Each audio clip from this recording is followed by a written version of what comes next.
علیہ السلام نے اپنے رب سے فرمایا میرے رب دے مجھے اپنی طرف سے اولاد ہے یہ بات فکری بے شک تو آپ کو سننے والا ہے اور پکارا اس کو فرشتوں نے اور وہ کھڑے تھے نماز پڑھ رہے تھے محراب کمرے میں کہ بے شک اللہ تعالیٰ کو جو خوشخبری دیتا ہے یحییٰ کی علیہ السلام جو مصدق ہوگا اللہ کو پڑھنے اور سردار ہوگا اور اپنے آپ کو روکنے والا ہوگا اور نبی ہوگا صالحین میں فرمایا میرے رب کیوں پر ہوگا میرے لیے لڑکا اور ساتھی سے پوچھا مجھے بڑھاتا اور یہی میری یہاں پر باندھ ہے فرمایا اسی طرح اللہ تعالیٰ کرتا ہے جو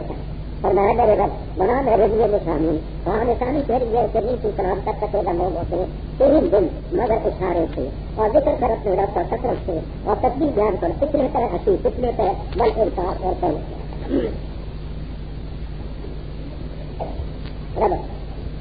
یہود نے یہ بات پوچھی کہ تو ہمیں اسلام کی دعوت دیتا ہے حالانکہ ہم بھی سچے ہیں کہ ہم لوگ جو نفس قدم پر چلتے ہیں ہمیں بھی